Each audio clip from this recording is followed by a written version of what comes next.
All right, let's talk about sitemaps. They're one of those fundamental tools in your technical SEO toolkit that everyone talks about, but a lot of people kind of misunderstand.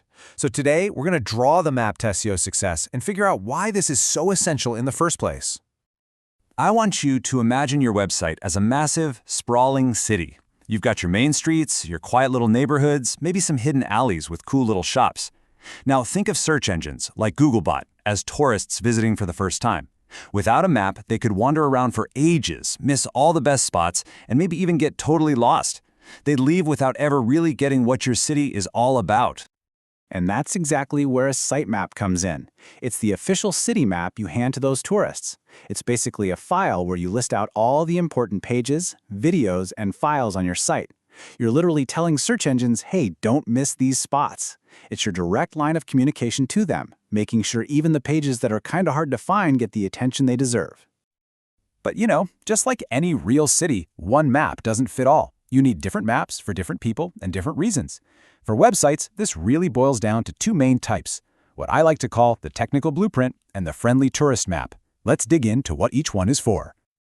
So on one hand, you've got the XML Sitemap. Think of this like the city planner's blueprint. It's super technical, written in a language that only search engine bots can really understand. Then on the other hand, there's the HTML Sitemap. This is your glossy, user-friendly tourist map designed for actual people who might need a little help getting around. Let's look closer at that blueprint, the XML Sitemap. This thing is a real workhorse. At its core, it's just a big list of URLs that tells bots, hey, go look at these pages. But it can also carry some really useful extra info. For example, it can have a little tag called Lastmod, which is basically a timestamp telling Google exactly when a page was last updated. This is huge because it tells Google to come back and check out your fresh content faster, which is critical for getting your new blog post or product page noticed. Now for the tourist map, the HTML Sitemap. This is just a simple web page, a safety net really. If a user gets totally lost trying to figure out your menus, they can pop over to the sitemap for a clear list of all the important pages. And hey, while it's made for people, search bots can definitely follow those links too, so you get a little SEO boost.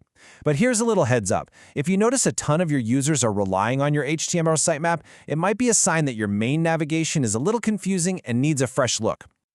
Okay, so the big question, the one you're probably asking right now is, which one do I actually need? XML? HTML? Both? Maybe neither? And like most things in the world of SEO, the real answer is, well, it depends. It really comes down to the size and the complexity of your website. And this table here breaks it down really nicely. Look, if you have a pretty small site, say under 500 pages, and all your pages are linked together well, you might not even need one. Google's pretty smart. It'll probably find everything. But if your site is brand new and doesn't have many links pointing to it yet, an XML sitemap is an absolute game changer for getting discovered. And for a massive e-commerce site, you definitely want both. The XML is critical for getting all your products indexed, and the HTML helps your shoppers find what they're looking for. So, let's scale things up. What if your website isn't just a city? What if it's a sprawling metropolis? I'm talking millions of pages, like a giant online store or a huge media site. Well, trying to map a city that big comes with its own set of technical headaches. And here's the first major problem you'll hit. There's a hard limit on sitemap files. You can only have 50,000 URLs in a single file, and it can't be bigger than 50 megabytes. For a site with millions of pages, one little map just isn't going to cut it. So how do you solve that? Easy, you break it down. First, you split your millions of URLs into lots of smaller sitemap files. Then, and this is the clever part, you create what's called a sitemap index file. You can think of this as the atlas for your whole metropolis. It doesn't list every single street, but it points to all the individual neighborhood maps. And this actually brings up a key best practice. A lot of experts recommend staying way below that 50,000 limit, maybe aim for 10 to 40,000 URLs per file, just to make it faster and easier for Google to process. And just like a real city has special guides for museums or historical landmarks, your website can have specialty sitemaps. A video sitemap can give Google all the details about your videos. An image sitemap helps get your pictures indexed in image search. And for websites that cater to a global audience, you can use a multilingual sitemap with these special Hreflang tags. It's basically you telling Google, hey, here's the English version of this page, here's the Spanish one, and here's the Japanese one, so the right person sees the right language. Okay, so you've made your map. But here's the thing, you can't just set it and forget it. I mean, think about it. A map that points to a street that doesn't exist anymore or ignores a whole new neighborhood, that's not just unhelpful. It's actually worse than having no map at all. The same goes for your sitemap. And this quote from SlickPlan just nails it. You've really got two choices for keeping your map up to date. You can use a static sitemap, which is like a printed paper map that you have to manually redraw every time something changes, or you can use a dynamic sitemap, which is way more like a live GPS that updates itself in real time. Let's dig into that because it's a pretty big deal. A static sitemap is a fixed file. If you have a small site that you almost never change, hey, that might be fine. But if you're running a blog with new posts every day or an e-commerce store with inventory changing all the time, that static map becomes outdated almost instantly. A dynamic sitemap, on the other hand, just updates itself automatically. You add a new product, bam, it's in the sitemap. It's always a perfect live reflection of your site. So, to make sure your map is as effective as it can possibly be, there are a few golden rules.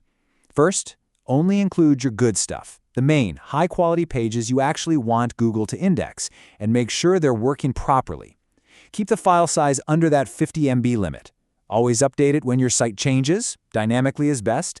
Use that Lastmod tag to signal what's new. And finally, you have to actually give the map to the search engines by submitting it. So how do you actually get your map into Google's hands? It's actually a super straightforward four-step process. First, you generate the file. If you're on something like WordPress, a plugin like Yoast will just do this for you.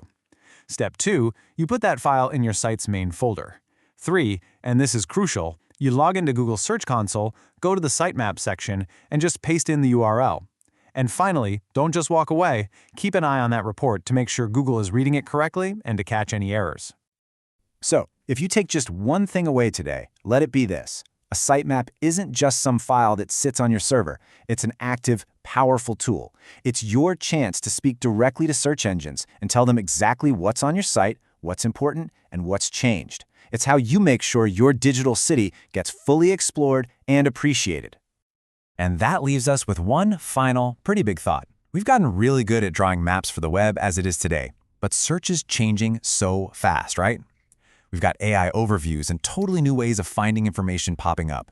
So the real question we should all be thinking about is, what kind of map will the AI guides of tomorrow need to navigate the incredible digital cities we're all building? Thanks for tuning in.